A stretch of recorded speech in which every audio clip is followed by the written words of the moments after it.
Headbangers, I'm Lilo, and thanks for tuning in here at HeadBangers Lifestyle. And we're going to talk about the Dead Daisies. 10 years, a decade of rock, and I have here Doug Aldrich, guitarist, and he's he's going to talk about everything about their new best of album, which is going to be out at August 18, if I'm correct. And there's probably a lot of more info. We're curious. Doug, welcome here.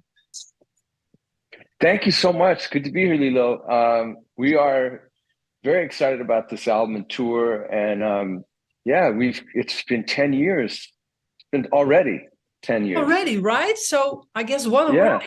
Can we conclude that? What a ride. It's been great. You know, it started off in 2012 or 13, somewhere around there, and we've got 6 studio albums, and we just thought, you know, we've kind of come full circle again. John Corabi is back in the band. We'll get to all this stuff, right? Mm-hmm.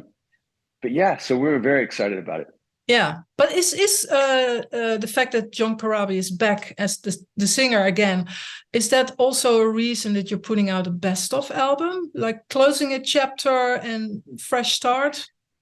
I think that's the idea almost kind of came together at the same time that we wanted to put something out that kind of covered the span to mark the 10 years after 6 studio albums, and the majority of those with John, I believe, and John coming back at the same time, which was just like a no-brainer. You know, it kind of made sense. And as I said, you know, I mean, look, there's been so many great lineups in the Dead Daisies with the very beginning with guys like Slash and Richard Fortus and John and Marco Mendoza and Dean Castronova and Glenn Hughes. But now we're back to, I think, the perfect lineup for this release and this time. And John Corabi fronting the band is, I think, you know, he's really the voice of the band, you know, He always has been. Yeah. So obviously you missed the guy, I guess, very much. Well, of course, we were super happy with what we did with Glenn. It was a great run. And we you know, it was a very strange thing because when we got, you know, John wanted to take some time, do some solo things and whatnot in 2000, at end of 18 into 19. And then we decided, you know, you can't replace John Corabi. There's no way. You just can't do it. The guy's like the ultimate rock and roll guy, and he's such a great front man. The fans all love him. He's very fun the way he runs a show. So we decided, let's do something different. And we contacted Glenn, and we got Glenn involved, and we did something very different with Glenn. Yeah. And it was successful as it could be, but it was also during the pandemic. So it was just kind of a weird time, you know. Everything was a little off kilter, and we did 2 albums with Glenn and a couple of tours. Got through the pandemic, and then, you know, Glenn is off doing some Deep Purple stuff. So we thought, you know, let's get John back. It's perfect. Yeah. And you couldn't replace John, so we got Glenn. That was a new sound for the band. And now actually with John, we're going to incorporate a handful of tracks from the Glenn era with John singing, and it's incredible because he puts that Corabi stamp on it. It's really cool. Yeah. Nice. But you're also introducing a new bass, new bass player, right? With this. Yeah. So this. This is a big addition to the Dead Daisies. It's Michael Devin. Michael Devin is everyone knows Michael Devin from Whitesnake and Lynch Mob, but you know, mostly from Whitesnake. He had been a long-standing member of Whitesnake and was basically like David's right-hand man. You know, I mean, on stage, he basically, you know, David and he kind of, you know, worked together to make sure that the band was running well. And Michael did a great job. Again, during the pandemic, you know, everybody, it just was weird, you know, and so Michael ended up, you know, deciding to take some time away and they got Tanya to come in for Whitesnake, but Michael was doing the Guess Who for a long time, and then we decided, let's actually. What happened is Michael is a friend of mine. Brian's from Whitesnake, and he's actually friends for longer, and we thought, well, let's have a jam with Michael. And Brian and I have a jam band with him anyway, so it just kind of worked out, and we decided let's ask Michael if he wants to, participate, and he was all into it. So we started rehearsing with him, and I gotta say that that rhythm section with him and Tishy is like no other. It really is. There's no other. Those two guys together is phenomenal. Yeah. So there was no thought of bringing Marco Mendoza back in the lineup? Well, Marco's always welcome. I mean, hey, you never know. We might at some point have, all ex-members coming back, and because it's always amicable. It's not like anyone got fired or anyone, there was never a problem. We're very happy for Glenn with the success of his Deep Purple shows. And Marco's doing his solo thing. He's super busy and he's very happy. And Marco wanted to, to really, and I think it's good because Marco's a superstar. He is larger than life, as David Coverdale would say. Yeah. So him doing his own thing right now is perfect. And we've got Michael and John. We're really geared up for this best of album and tour. And we're coming to you guys at some point. Nice. So do you see any change in sound for the near future with this, new lineup? Of course, there's, you know better than anybody. There's always a sound change when you change singers. It's always different. But I think that the foundation of the band with David Lowy and myself, together with Michael and Brian, is a solid, it's always been kind of a Dead Daisies type of sound that we're all into. And John Corabi is, like I said, the voice of the band. So it's kind of going to be leaning back towards the early days and the midterm of the Dead Daisies, I think. But like I said, we're going to throw in a mix of songs from the Glenn era. And it's really cool how, to hear John kind of rock that stuff up a little bit. He puts his Corabi magic, Corabi-isms. He puts his Corabi-isms on it. So it's pretty cool. Yeah, I can imagine. But so the best of, I think there are like 20 songs on it. So must be a hell of a job to pick out the songs. I wonder how you... how did you do it? Was it like everybody picking out songs, favorite? Everyone's got their favorites, and in this band, I don't know if you know this, but like there's a big, it's like sitting on the board of a big company. There's a lot of people involved in decisions, and so management and our PR manager and our personal manager and our agents and everybody kind of had come up with songs that they really wanted to have included on it. There's no way you can have everything that everybody wants. I already talked to some people and they're like, well, how come you didn't put this song or that song? Or, but you can't do it all. Maybe we'll do another best of next year and put the other songs on. You have 6 albums. So, I mean, there's a lot to choose from. It's a lot, yeah. But is there any kind of criteria that you had for selecting songs? The only criteria really, I think, is that we wanted to kind of represent the live show that we're going to be doing. Mm-hmm. So that's and of course our set might not be 20 songs, but it'll be close. And we have a few surprises that we want to do for the show, but the criteria was basically we're going to go on tour to support this album with those songs. So the majority of those songs will be played live. Yes, of course. Yeah. So there are also 2 previous unreleased tracks on it, if I'm correct. Yeah. Can absolutely. you say anything about it? Of course, yeah. Anything for you. So thank you. we had written a lot of material during the pandemic, and then after the pandemic, Glenn and I wrote a bunch of music, and we probably had 20 songs for the last album, Radiance, and we, you know, again through everyone's voting and everything, we picked the songs that flowed the best. And actually, the producer had the final say, and he picked the songs for Radiance, and we had some extras, and we didn't really have a plan to, we didn't know what we were going to do, but now this opportunity arose for the best of, and these are two really cool songs from the Glenn era.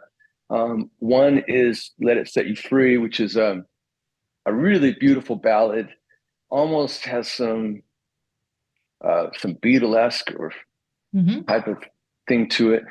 And it's one of the softer things that you'll hear us do, especially with Glenn. And then the other song is The Healer, and that's a really dark, heavy track, probably the darkest track that we had written together as a band. And I think it just didn't fit on the album, but it's a killer. It's really a killer.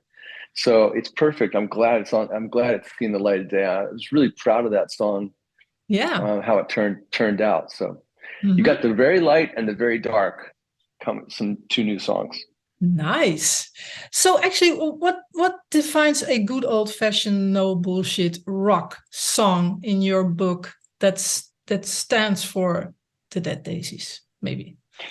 Well, I mean, a great kick-ass rock song is one that makes people move and makes people, feel energized. I think it's just, those songs that we all loved when we were growing up. And then even now you'll hear songs from bands that are older bands, but they got a new song out and it's just like, yeah, it just kicks your ass and it just gives you energy. I think that's the essence of a great rock song. It gives you energy and gives you hope but confidence, more even the energy and the confidence that makes you want to go out and seize the day and just kick ass. That's a great rock song. Or, if it was a ballad, it might be a song that makes you feel stronger, or introspective of your life and gives you clarity about how to move forward in your life so you can achieve your goals, or your love life or whatever. But yeah, I think a quintessential kick-ass rock song, like for example, a kick-ass rock song would be when we cover Fortunate Son. It's just a kick-ass rock song. Or our original song, Long Way to Go. It's another, once that thing starts, it feels like, okay, if I'm in the car, I'm going to hit the gas. Let's go. Yeah. Yeah. And what do you see the role for the guitar in such kick-ass rock song?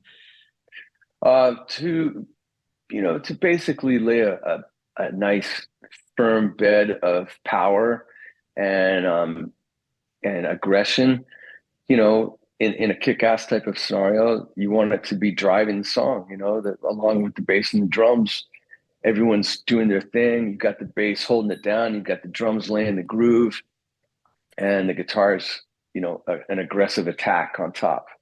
Yeah. Yeah. And solos? Must be something about solos are good. It's a good chance for, if somebody needs to go to the bathroom, they can go. I'm just joking. It's always, it's because you're in Europe. It's always like, you're at the concert, you're at the festival, and it's like a big drum solo coming up, and it's like, all right, you ready to go get a beer? All right, let's go. Or the guitar solo. I remember when me and Rev used to do it, it was a pretty long guitar solo for Whitesnake, and it would be like, yeah, I missed the guitar solo, bro. I had to go to the bathroom. I missed it. I was like, okay, it must have been a long bathroom run. Yeah, man. But I could hear you. But anyway, no, I'm just joking. The solo is a reprise from the song. It kind of like, it can either take you in a new direction on the song and give you a little bit of a rest. And then when it comes back to the riff and the song, it kicks ass. Or it can be a situation where the solo would uplift the song even further, and it like explodes into the guitar solo. Like, how with Ozzy Osbourne with Randy Rhoads, like Mr. Crowley, it's like Mr. Crowley would be playing, and it would be like this really heavy and beautiful thing, and all of a sudden the solo kicks in. It's just like it just like lifts it. So it could be a lot of different things, but the solo is a good tool for a kick-ass rock song.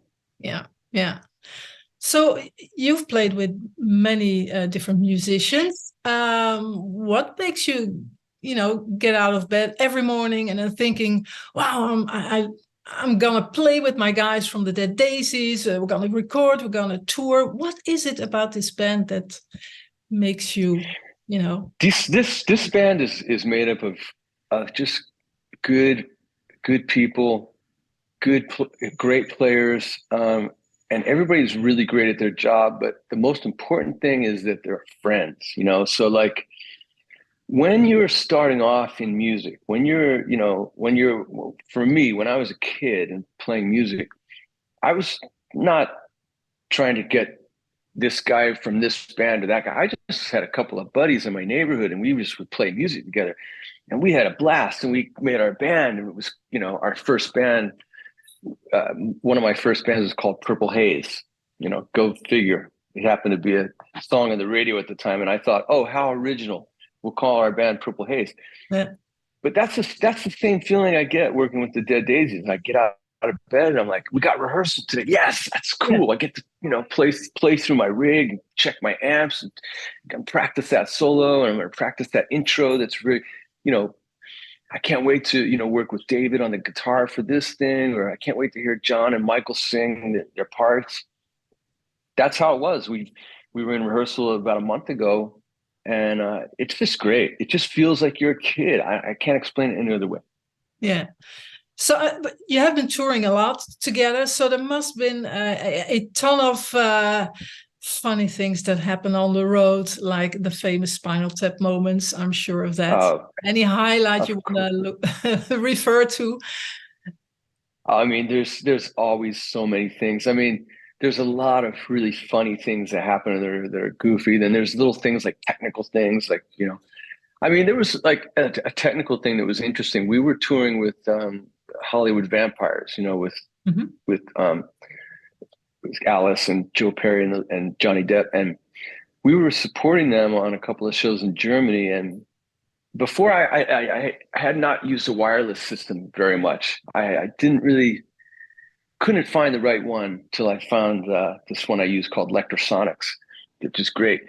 But I had a cable, and I normally, would be our show, and it would be, I know exactly where everything is, and I could just walk around with my cable, my guitar cable.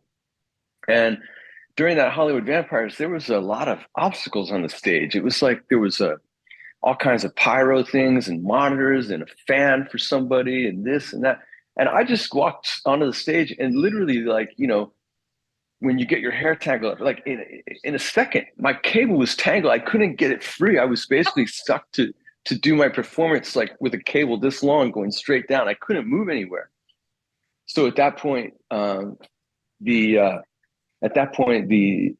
management said, you need to get on a wireless. And I found this company called Lectrosonics, and I kept going, it's not going to be able to beat my cable, the sound. It's not going to beat it. But I got to the point where I couldn't tell. And it was like, wow, that's amazing. So you are modernized now, a bit more modern. Yeah, it was just, you're an old school guy. It's pretty cool once you get used to not being on a leash, Right. You can go where you want and not worry about falling down or getting caught. I mean, literally, like, I'm sitting there playing. I couldn't go anywhere because my cable was stuck on some pyro. Yeah. So for that matter, what do you consider as the absolute milestone or milestones over the years with the Dead Daisies? Things you're really proud of? Well, one of the big things that stands out is we played a festival in Poland called the Woodstock Festival. Funny enough, they have Woodstock in other countries, and this was a free concert. It's called the Freedom Festival, and Woodstock Freedom Festival, and we headlined that festival for about 500,000 people, we had along with us on stage a 60-piece orchestra from Poland, and we had to, you know, first they had us record our show while we were earlier that year on tour. We sent that show to the director, the conductor, and the director, and they had it transcribed into music and built an orchestra around those Dead Daisies classic songs. And we went to Poland and we rehearsed with them, and it was incredible playing. You know, that we have that rock and roll edge to it, but then with this giant sounding symphony behind us, it was an absolute highlight. And you know, to be playing in front of that many people was incredible. But there's been so many. I mean, even stuff like we played the Kiss cruise, and for me that was a highlight because I had never been on a cruise ship in my whole life ever. And it was pretty amazing. You know, there was a lot of great bands that were on it, and getting to watch those things and kind of, you're on this floating little mini city. Have you ever been on a cruise, Lilo? Yeah, one time. Yeah. I was amazed. Yeah. Yeah. Was it a rock and roll show? Yeah, the 70,000 tons of metal cruise. Ah, yeah. Awesome. Yeah. So you know, you don't really know. I mean, I didn't know what to expect. The boat was taking off, going away from the shore, and I'm like, okay, I'm not going anywhere now for a few days. Yeah. But it was great to meet a lot of other musicians and watch them play, and then of course see Kiss do their thing. So that was a lot of fun. That was a highlight. And I mean, I think one of the big highlights for me was the very first day of being in the band and being together. We met up in Nashville for the Make Some Noise record. And the very first day there was all of us there with acoustic guitars writing for the Make Some Noise, and the producer, Marty Fredrickson, said, okay, I want to split you guys up, two guys. And between all of us, we came up with 3 or 4 songs on the very first day. One of them was A Long Way to Go. It's been a staple for the band since that time.